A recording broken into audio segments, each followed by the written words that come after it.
free will versus destiny.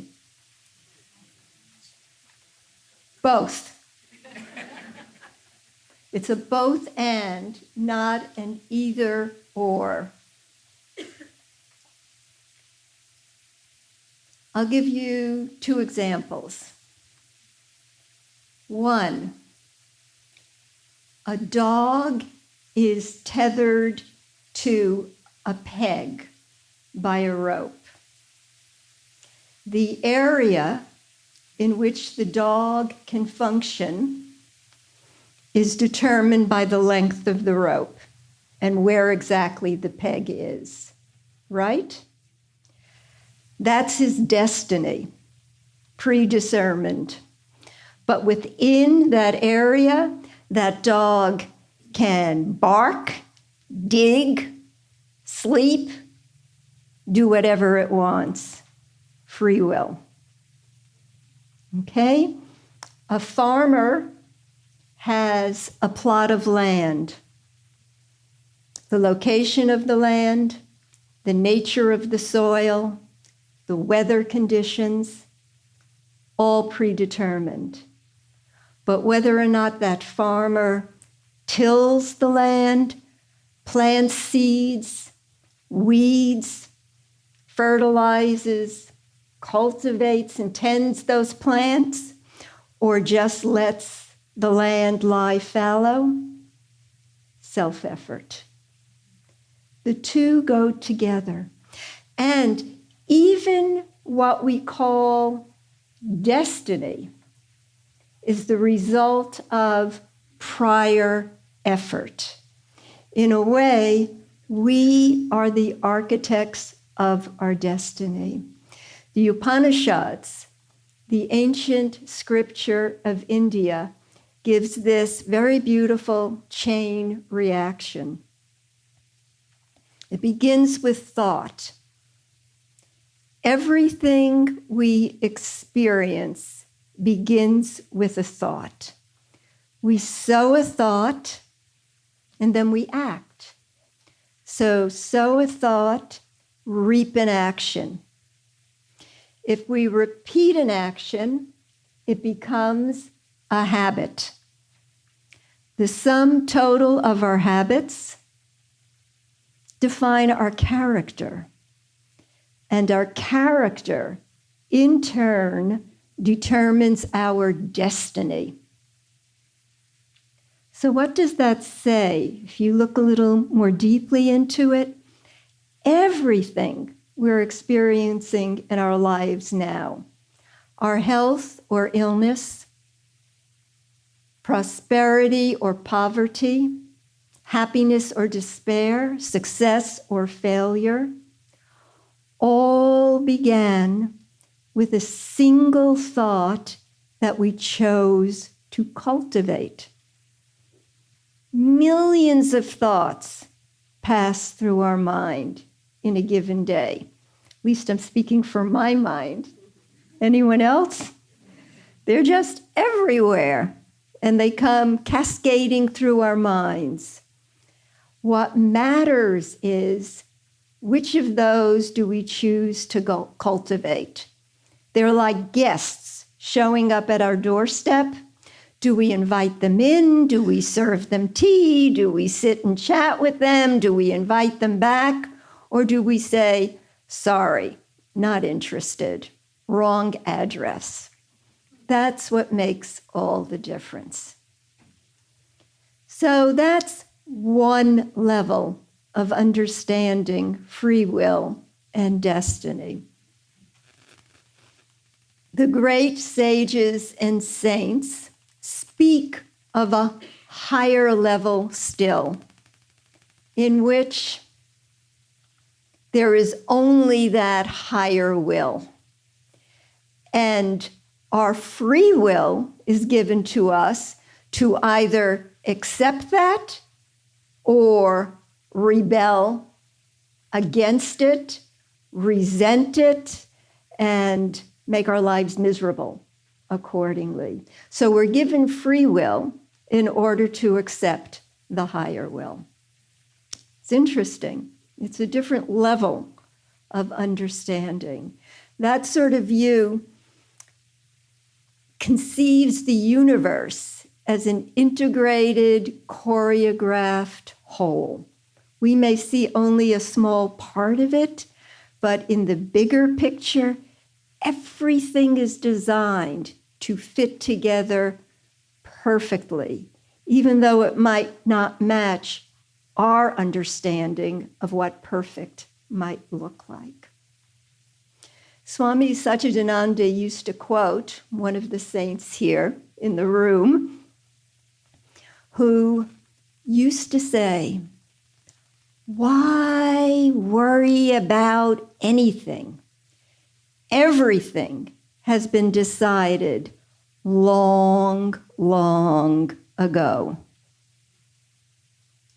Taken in a good sense, this would free us up from unnecessary despair or grief in our life, but it shouldn't disempower us from taking right action.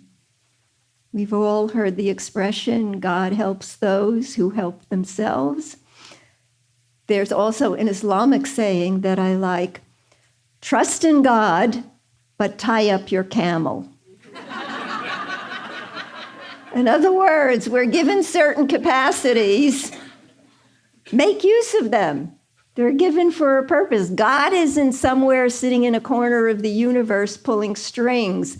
What we call God is that higher power that is functioning through all of us, through our hands, through our feet, through our hearts, through our eyes, through our ears. That divine force functions through all of us. There was once a man who went to a temple, and he's sitting there in prayer, but he opens his eyes and he happens to notice a lame person, obviously in great pain, enter the temple. Then he sees someone very sick. And then he sees someone frail with age, hunched over, obviously suffering greatly.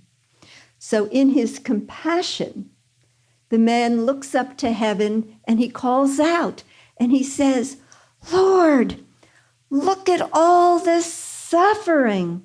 Why don't you do something? And a voice was heard. And you know what the voice said? My beloved son, I have done something. I created you. That's what. One of my favorite quotes from Mother Teresa is, God doesn't expect us to do great things, but what is expected of us is to do small things with great love. And that's what matters in life. So Swami Satchidananda used to have a saying, do your best and then leave the rest. In other words, with the capacity you were given in any situation, it's incumbent upon us to exert, to do our best within our capacity. Beyond that, Om Tat Sat. It's in the hands of a higher power. That way, sometimes people use the word co-create. If you like that type of thinking, you do your part in the divine Leela, in the divine play. Does that sort of cover it? Free will and destiny in a nutshell? Okay. Ooh.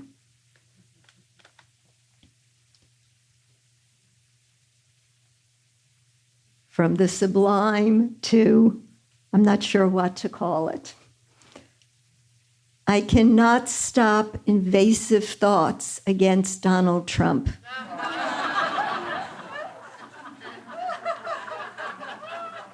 How can I open my heart and also activate for change.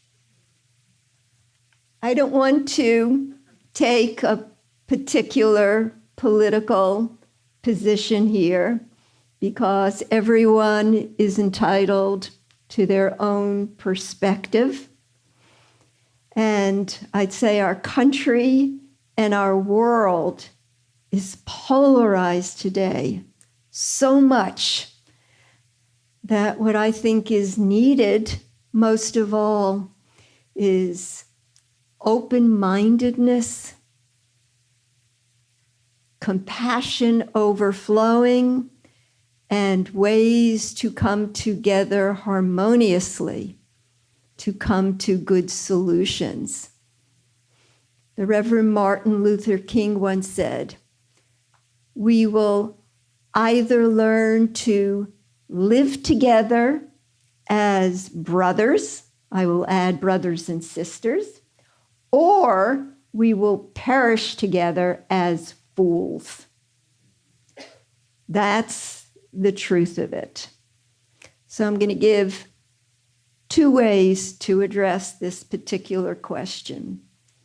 One way is whenever we point our finger, blaming anyone else, an individual, a political structure, a corporation, whatever it is, just look at your hand. The hand itself is communicating a fantastic message. You're pointing at them. 3 fingers are pointing back at you, and 1 is standing up witnessing it all. So what does that say? Yes, some of the prominent figures in our society might have qualities and traits that we don't appreciate, that we may find harmful. Number 1, we can use it as an opportunity, as a mirror to look at ourselves. Okay, I don't like that person's anger. Am I free of anger? I don't like that person's, what seems to me like vindictiveness. Am I totally free of vindictiveness? I don't like their resentful attitudes. Is my heart free from resentment? And you can make the list. Whatever you see that you find undesirable in someone else, examine. Is my heart totally clean? Is there no trace of that in me?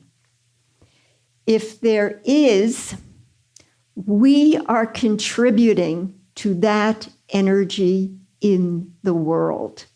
We are reinforcing it in others. However distant they may seem, every thought sets out a ripple effect in the universe, and sympathetic minds pick it up.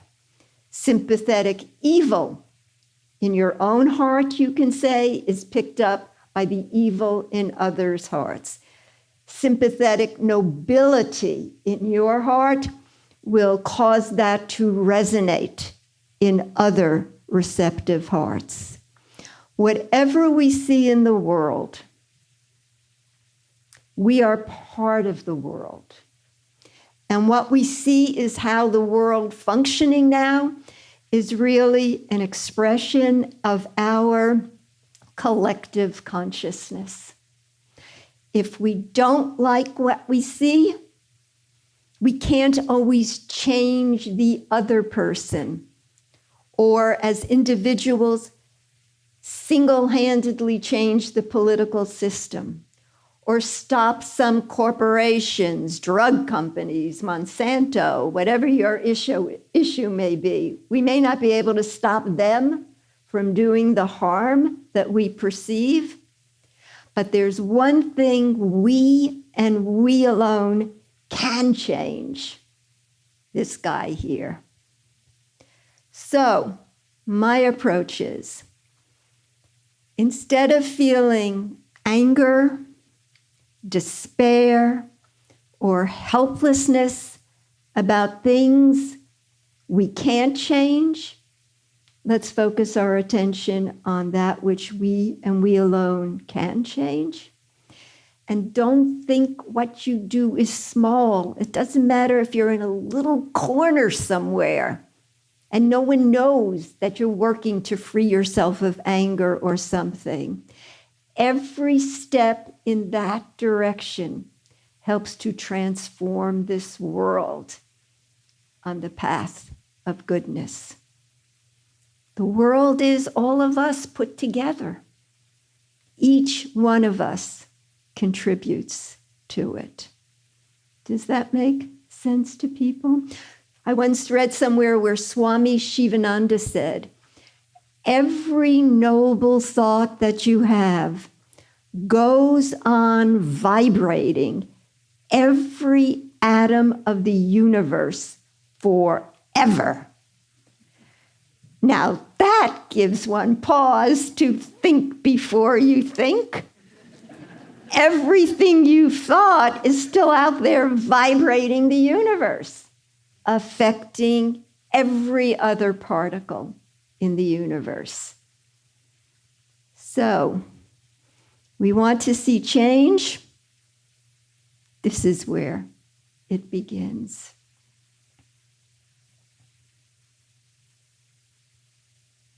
I'll tell a little story that relates to this, how a little being can affect great change, and also relates to the first question about self-effort. And you can say destiny. It's a story about the Buddha in a prior birth in which he was a little wild parrot living in the forest. He was a happy little parrot flying around. One day there was a big storm and lightning struck a tree and set it on fire. And the whole forest began to go ablaze. So the little parrot flew from animal to animal saying, there's a fire, head for the river. And many, many animals were saved. But many got trapped by the flames and were suffocating from the smoke. So the little parrot thought, what can I do? He didn't think, well, I'm just a little parrot. I can't do anything. He didn't say, well, it's all in God's hands anyway. He thought, what can I do?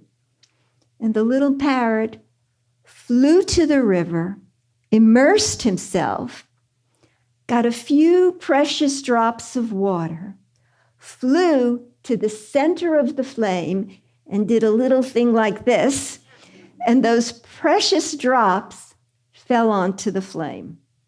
And then he went back to the river, immersed himself, got a few more drops, flew to the center of the flame, did his little dance, and kept doing this. His wings started getting charred. His little lungs were becoming filled with smoke, but he didn't stop. And he caught the attention of a god in the heaven who was fascinated by the effort and sacrifice of this little bird. So the god wanted to communicate with the bird, so he transformed himself into a super bird, into a golden eagle. And he came down from the heavens and he began flying in tandem with the little parrot. And as they were flying from the river to the fire, the golden eagle began speaking to the parrot. And he said, little bird, what are you doing? You're not affecting the fire at all. You're just harming yourself. Save yourself while there still is time. And the little bird looked at the great golden eagle and he said, I don't need advice at a time like this. Either help me or get out of my way. And he kept going back and forth, seeing the courage and the sacrifice and the perseverance of this little bird. The great eagle began to cry, and his tears put out all the flames. And not only that, wherever his tears fell, the earth was restored and the creatures were healed. One tiny little parrot doing all that he could in a little corner of the earth somewhere attracted the grace that saved all the creatures and the earth itself. Sometimes I think we get overwhelmed by some of the issues in the world, like climate change, hunger, illness, epidemic, whatever it might be.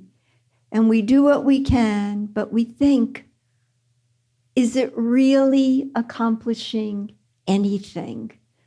I'm just this tiny person. The problem is so huge. One person with a pure heart, giving their all, can attract that divine grace that will save us all. Just about climate change, someone sent me a link to this young girl, I think from Norway, Greta. What's her last name? Thunberg. Do you know about her? A little teenage girl. She's even on the autistic spectrum. And she became really concerned about climate change. So she began sitting in front of the government office, striking from going to school. One little girl. It's become a global movement. She talked at the Davos conference to all the world leaders and dignitaries. I think she spoke at the UN as well. You listen to her talks. They're brilliant and so moving. And she's stirring people at influential levels on this planet. One little girl. One little girl. Don't think what we do is small. Krishna Das was speaking about the Ramayana the other night. There's a story from the Ramayana that I really like. Rama's wife, Sita, was captured and taken from India to Sri Lanka. So Rama decided to build a bridge to rescue her. And to help him in his task, all the great monkeys, all the powerful bears assembled. They were carrying huge boulders, uprooting big trees to build Rama his bridge to rescue Sita. In the middle of all this activity could be seen a little chipmunk who was running hither and thither, gathering leaves and twigs and putting them between the huge boulders and the massive trees that the big, powerful creatures were bringing. And when the bears and the monkeys noticed this little chipmunk, they all stopped what they were doing, looked at the little chipmunk and started laughing and going, "You little fellow, what do you think you're doing?" And the chipmunk said, "I'm helping Rama build his bridge." And they all started laughing at him. At this point, Rama himself came, Lord Rama, gently scooped up the little chipmunk in his hand and stroked it. And they say that's why even today the chipmunk has stripes. He blessed the little creature. So the effort of the little one drew the grace. And you know, when I've thought of that story, in more practical terms, it could be that what that chipmunk was contributing was what was holding the rocks and the trees together. He was the glue, providing the glue that kept the whole thing in place. So sometimes we see people that we think are great lights, and they're doing great things. We may not see that dimension of light within ourselves, but we can all be little candles for now. And together we produce a great light coming together for the common good. Getting back to Trump. Okay, said I was going to say 2 ways to think of it. One way, when we point a finger, look at ourselves, realize we're contributing to what is happening in the world. We may not be able to change others, but we can change ourselves. Put our efforts where they can be fruitful. Another thing that's helped me keep my peace through the years when I've seen great harm done, what I perceive to be great harm done in the world, I think of all humanity as evolving. You can say the great sages and saints are fully mature, fully evolved. The rest of us are in process. The world is like a factory giving us experiences, and we're all being processed. And then we have some that are baby souls. Baby in the sense that they haven't fully evolved or integrated some basic lessons about supporting the common good of all. So we have fully mature souls, baby souls, and everyone else in the middle somewhere.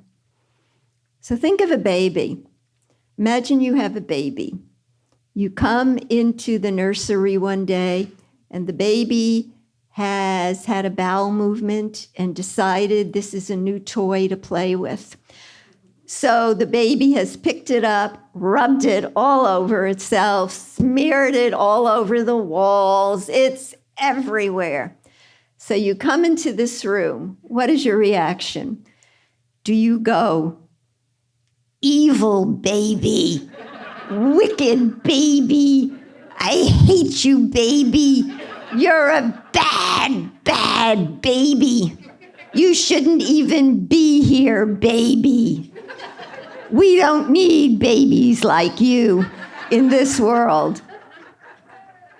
What do? You say, "It's a baby. It doesn't know better." You clean it up, and you know in your heart, in time, that baby will grow.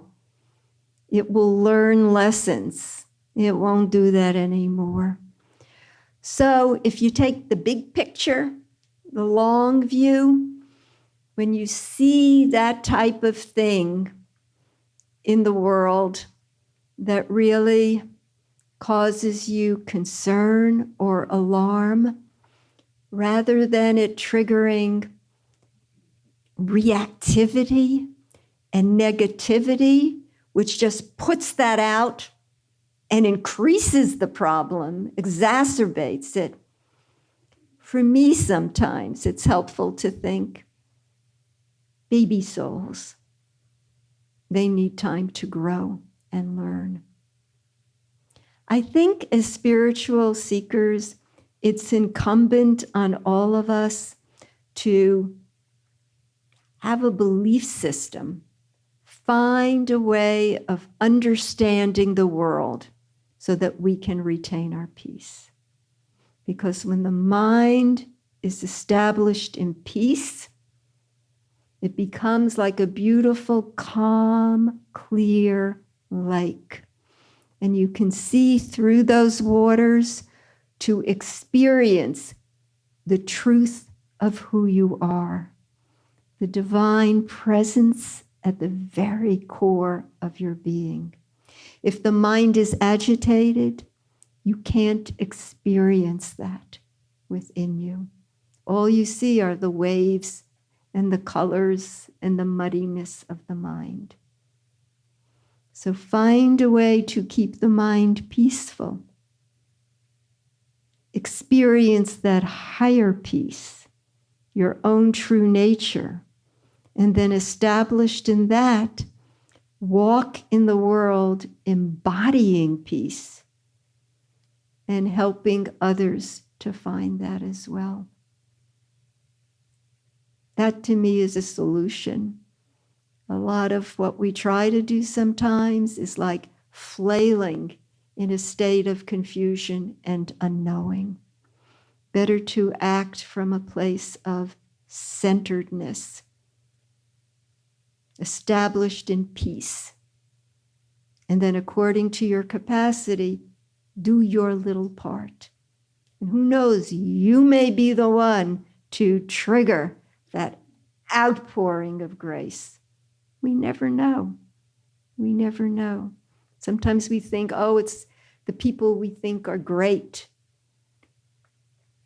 They say, like in Buddhist monasteries, often when the master is about to leave the body and he has his mantle to pass to the successor, everyone thinks he's going to go to the senior teacher or the person who's been the leader of the organization. And where does he go? He goes to the back of the kitchen, finds the cook, and puts the mantle on the cook's shoulder to carry the succession forward. Sometimes we try to interpret spiritual things with material eyes. The spiritual is very different than the material level. I see people shaking their heads. Do you agree? Okay. I hope that gives some suggestions about how to deal with it.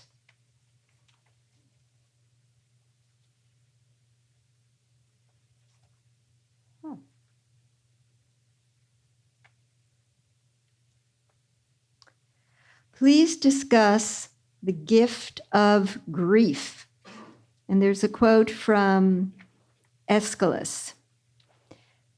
And even in our sleep, pain that cannot forget falls drop by drop upon the heart. And in our own despair, against our will, comes wisdom to us by the awful grace of God. Everyone get that? You want me to read it again, or is... Okay. And even in our sleep, pain that cannot forget falls drop by drop upon the heart.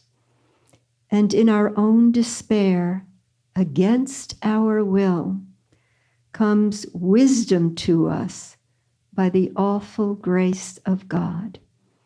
Is this on Robert Kennedy's tomb? Does anyone know that? I've heard this before. So, what this is saying basically to me is, even through hardship, even through adversities, we are made fit to experience the grace of God, to awaken to a higher knowledge, a higher truth that sets us free and liberates us from all suffering. It's a very difficult teaching. My teacher used to use the phrase sometimes, adversities are blessings in disguise. It's very hard to hear that, especially when you're going through a tragedy in your life. How can this in any way be a blessing? Again, materialize and spiritualize. You see it differently. There was a woman named Corrie ten Boom who lived in Holland during World War II. And she was Christian, but she had many Jewish friends. And she and her family hid the Jewish members of her community to save them from the Nazis at that time. She was captured and put in a camp, and so were her family members because of their efforts. This woman saw unthinkable things. She saw people very much beloved to her perish in terrible ways. She herself suffered so much. And I can't explain it, but somehow she emerged from that experience, not crushed, but sanctified. I don't know how. She used to say after that experience, everyone's life is like a piece of embroidery. Anyone here ever embroider or see embroidery? Sort of an old-fashioned pursuit at this time. But you'll see these beautiful, stitched, usually flowers or ballerinas or something like that, and an intricate pattern, a beautiful work of art. But if you turn it around and look at the flip side, it makes no sense whatsoever. And there are all sorts of threads, crisscrossed, knotted. It looks horrible. She said, everyone's life is like a piece of embroidery. The problem is, most of us only see the flip side. We don't see the beautiful work of art that's being crafted through all the experiences in our lives by the master craftsperson. It's difficult to have that type of vision. There's a story from India. Once a sculptor was commissioned to sculpt a deity for the altar. So he went to the quarry and selected a stone, big piece of marble, and brought it back to his workshop. And when he got it back there, he realized it was too big for the project. So he cut the stone in half. and he began working on one of the pieces. He was hammering and chiseling, banging away at it, and he had an unusual experience. It was like the stone resisted and resented every blow of the master sculptor. So at a certain point, he got frustrated. He put that piece aside, and he went and he picked up the other piece. And that piece seemed to yield to his touch. And in very little time, a beautiful image of God emerged. So the day came to install the deity at the temple. So it was placed on the altar, and the priest came to perform a puja. You all know what a puja is? It's a worship service. And during the service, you pour all sorts of beautiful offerings over the image, like rose water, milk, yogurt, honey, beautiful things. So the priest was about to do it and realized he was too short to reach the deity. So he looked around for something to stand on. And in the corner was the first stone that the sculptor had selected to work on. So he thought this will make a good stepstone. So he put it in front of the altar, climbed up on it, and did the worship. So there was a beautiful ceremony.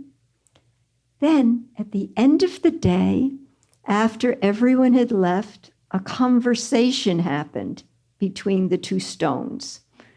The one on the floor spoke to the one on the altar, which was now carved into the form of a deity, and said, "What was going on today? I don't understand this. They were worshiping you, pouring beautiful things on you, waving lights, offering you food, and they were just stepping on me, stomping on me, stuff was falling on me, and no one seemed to care at all. What is this?" And the altar stone said, "Oh, my beloved brother, don't you remember? We were part of the same stone. In fact, the sculptor tried to make the deity out of you first, but you didn't want any part of it. You said, 'Leave me alone.' So he did. And that's why I'm here."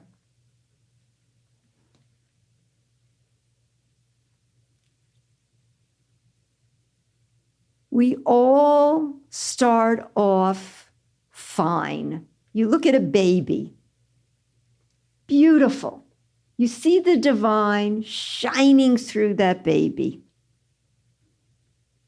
Then as we grow up, we become defined,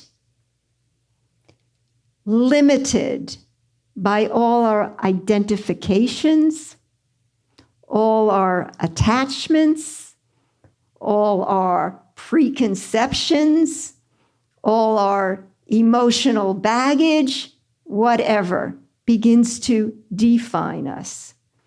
And then to get back to our original fineness so we can feel and express that divinity within us, we need to be refined. So we're fine, then we're defined, and then when we undertake spiritual practice or life itself helps in the process, we become refined. And refining doesn't always feel good. Look what happens when you refine gold. You have to heat it to tremendous temperatures. And then as it cools, the impurity comes out.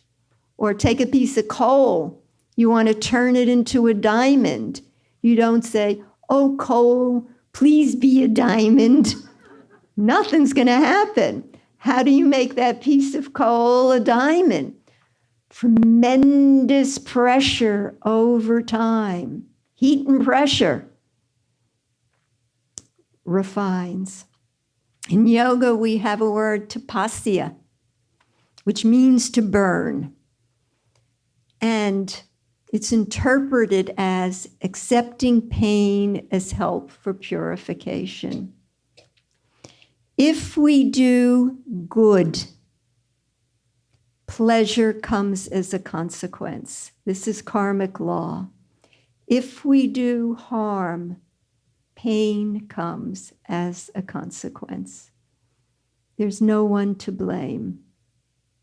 The great South Indian woman saint, Avayar, who's over there, the fourth one in, used to say, the pain and pleasure you experience in life is not given to you by someone else. You yourself are the cause. And when the pain comes, it's like a debt is being paid back. Your debt is being repaid, your slate is being wiped clean, and ultimately you'll experience something beyond transient pleasure, what we call eternal peace, pure joy, not when you're dead, but living, embodied, free from suffering, realizing that the body is your vessel. Swami Satchidananda used to say it's your recreational vehicle. You have a horn, you have a fuel injection system, you have an entertainment center, you have an exhaust valve. It's a recreational vehicle. It's not who we are. Even the mind is constantly changing. It's not who we are. As the purification, as the refinement happens, it becomes clear. The scales are removed from our vision. We understand ourselves, experience ourselves as pure spirit. And on that level, there is no grief. There is no fear, no anger, no jealousy. There's pure love and joy. Do you know the story of Ramana Maharshi? He's the second person there. Anyone familiar with his writings? He's great jnana yogi, last century. Great analysis, inquiry. At the end of his life, he developed cancer of the arm. He didn't care, really, because he was totally identified with his true nature, that spirit within. The disciples, though, couldn't stand to see it, so they called a doctor. The doctor said, serious situation, we're going to need to perform surgery. So Ramana said, okay, they want you to do it, do it. So the doctor came, was about to administer anesthesia. And Ramana said, no anesthesia, not necessary. The doctor said, excuse me, sir, this is going to be a really painful procedure. Ramana said, not necessary, do what you have to do. So the doctor began the operation. And as he was operating, the hand, the nerves twitched, the muscles moved, but he didn't experience any pain. There was activity in the brain, but no pain in his experience. And the way the story goes is he was talking to his arm, saying, look at what you are having to undergo. You must have gotten into a lot of mischief to have to undergo this ordeal. Well, purge it out. It's your karma. It has nothing to do with me.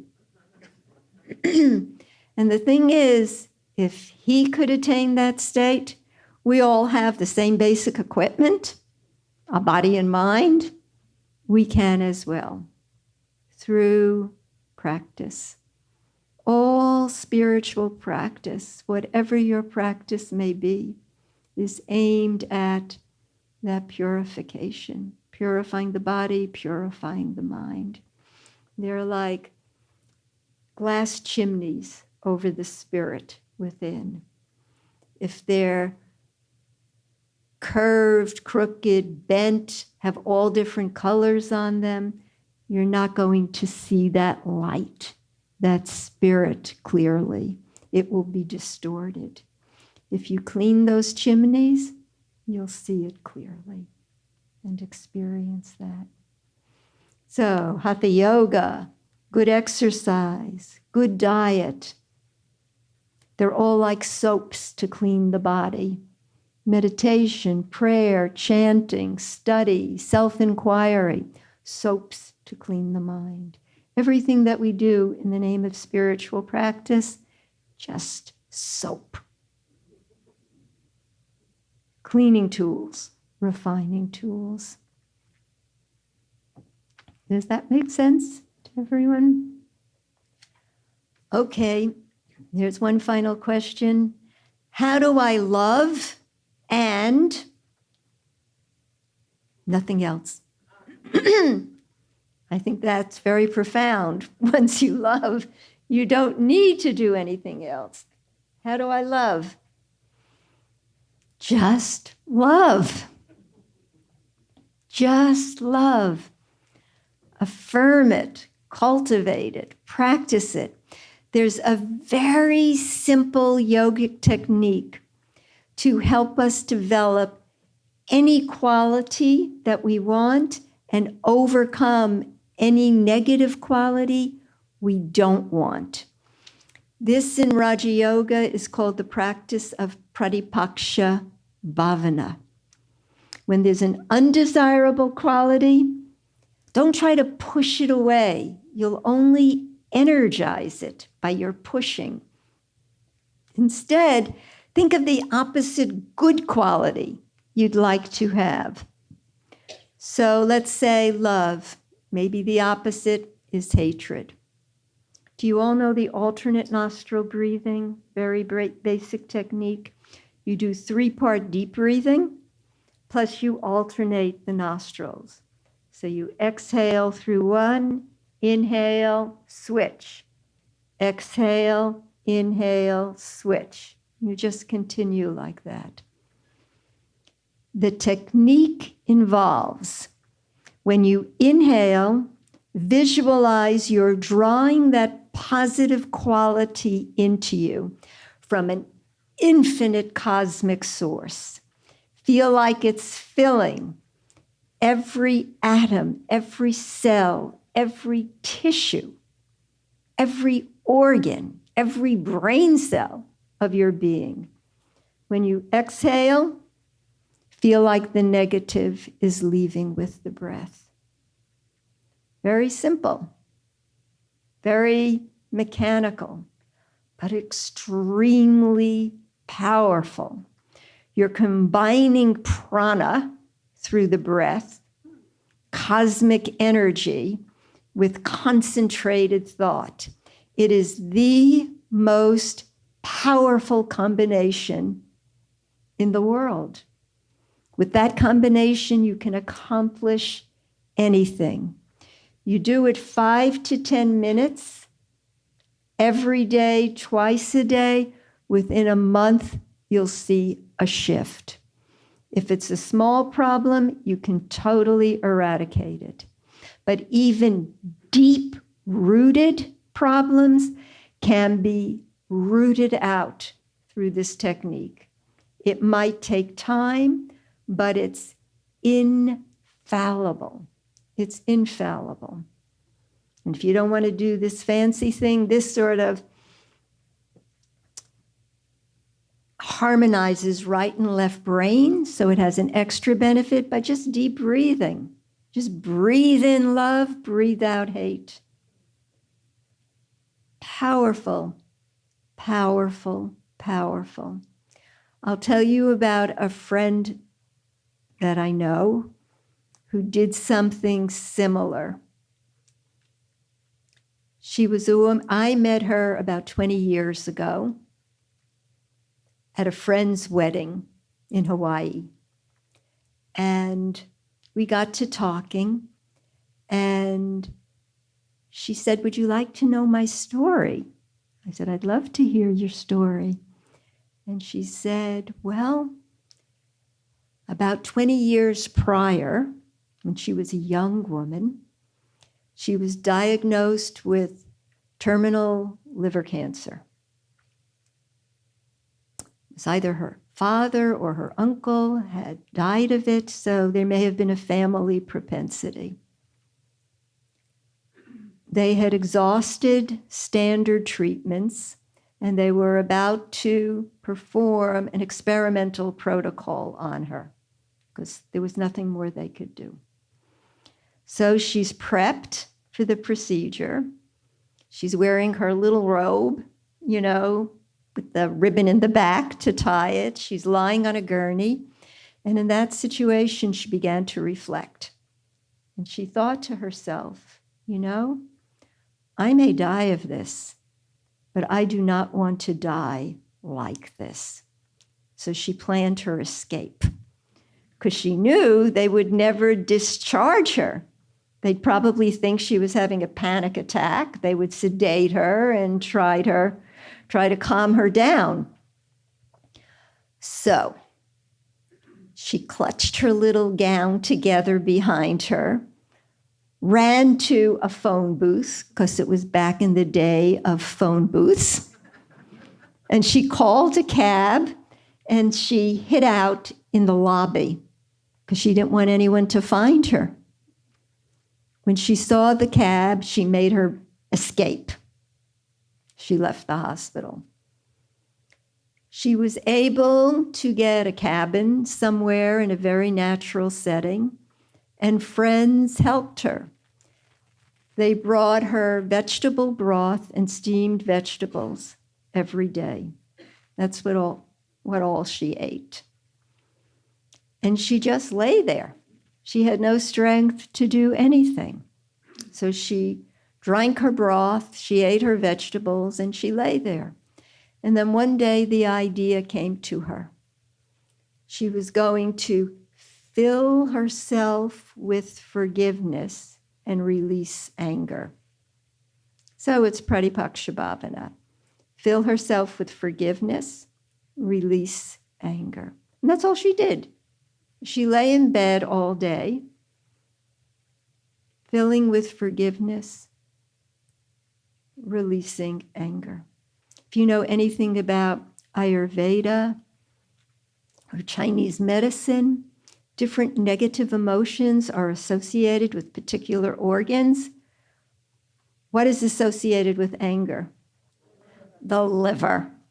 So if you have a weakness in the liver, you may predispose to anger. If you get angry a lot, you can cause problems to the liver. So as the days and weeks and months passed, she felt her strength slowly return. Toward the end of the year, she looked at herself and said, "What am I doing here?" She went back to her home. She went back to work.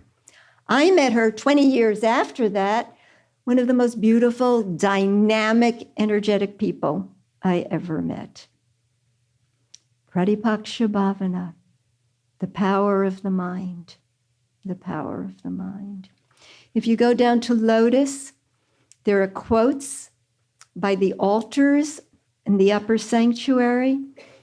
The Shinto quote is from a man named Korazumi Munetada. When he was a young man, both his parents quickly died one after another, succumbing to some illness that was going through the village.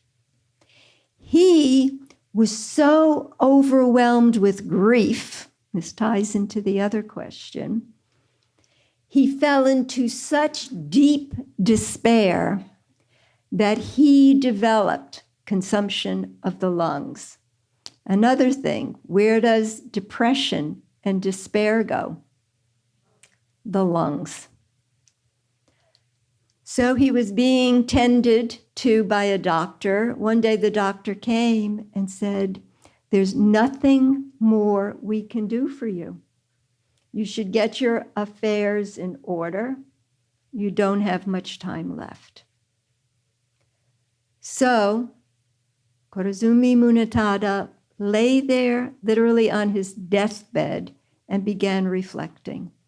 And he thought, have I honored the memory of my beloved parents by grieving so much that I myself am now at the point of death? Probably they are looking down at me and are so sad to see this situation. And he thought, well, maybe I can't change things now. But one thing I can change now is my attitude. And he made a conscious choice to put aside the spirit of grief and excessive mourning that he had been undergoing. Grief and mourning are necessary. They're a healing process, but excessive grief and mourning is detrimental, not only to the person doing it, but to the souls who are receiving it. So he said, let me put that aside and let me consciously embrace the spirit of gratitude. Let me be grateful for all the blessings I've received in my life. So he's lying there shortly after this attitudinal 180-degree turn, and his grown children come into the room, and they see their father so transformed, they think he's flipped, that he couldn't take the prognosis of the doctor, and he's just lost it. And he said, no, children, I'm okay. Don't worry. He said, I just have one wish. Help me walk outside. I want to look at the sun one more time. Because in Japan, the sun represents the sun goddess, Amaterasu Omikami. So he wanted to look at the goddess one more time. So his children helped him outside. With a heart full of love and gratitude, he gazed at the sun. He felt the rays of the sun penetrate him. He felt the sun's rays bless him. And 3 things happened. He was totally healed. After that, he had the gift of healing others. And he had a spiritual awakening experience, after which he formed a new sect of the Shinto faith called the Kurozumi sect. So it's a wonderful story in a way, because in one little telling, it shows the power of the mind to destroy or to heal and awaken. And that power is within all of us. It's like every moment, with every thought we think, with every thought we entertain as a welcome guest in our minds, we create our destiny. We have that power. We have that power. And all we need to do is use it, and use it for good, for our benefit and the benefit of everyone else. Well, that's the end of the questions. Does anyone have anything they'd like to ask or add? We have about 5 more minutes. Yeah.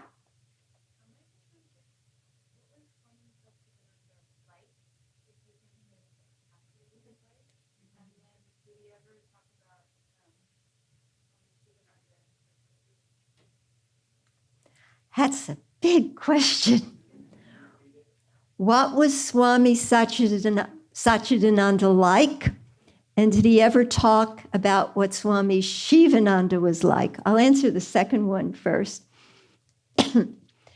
He rarely spoke about his master. He would start and then he'd say, "It's the one thing I can't talk about." It was so deep and so vast, and he couldn't contain what his master meant to him in words. He couldn't do it. So on rare occasions, he would tell us little stories, but he just bowed before his greatness, mostly. Swami Satchidananda, he was one of the great masters from the East who came in the late 60s. You all heard about the hippies. I see a few of you here date from back then, so you remember it. It was an interesting time, a time of a lot of change and upheaval, and the young people were looking for new answers, new solutions, something beyond material goals and attainments, something to restore their hope and faith. It was a time when the young people, there was a lot of disillusionment around the Vietnam War. There were assassinations of very great and beloved leaders like John F. Kennedy, Robert Kennedy, Martin Luther King, and others. So it was tumultuous times. And these great masters came, and it was extraordinary being in that presence. You knew you were in the presence of something beyond what your mind had ever experienced or could conceive in the past. When he came, many of these so-called hippies surrounded him, magnetized, drawn by his presence. And at the same time, some of the very sophisticated, refined, cultured people who were getting interested in yoga also were drawn to him. And some of those people came to him and said, "Swamiji, we have to caution you.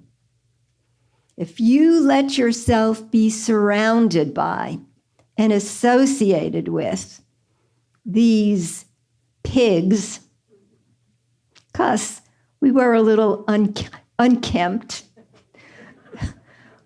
not too neat at the time. They said, if you allow yourself to be associated with these pigs, all the more refined people, cultured people, will have nothing to do with you. And when Gurudev Swamiji would tell this story, it's the one time I sat at his feet for 32 years. It's the one time I would see him cry.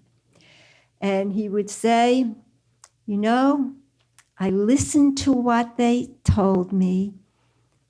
I sat there for a moment and I reflected. And then I said to them, well, if they're pigs, then I must be a mama pig because they are my kids."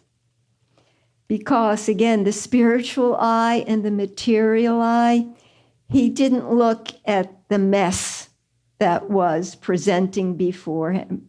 You know, we didn't know how to behave. People in Indian culture, you never stretch your feet towards someone. It's considered very disrespectful, especially a spiritual master.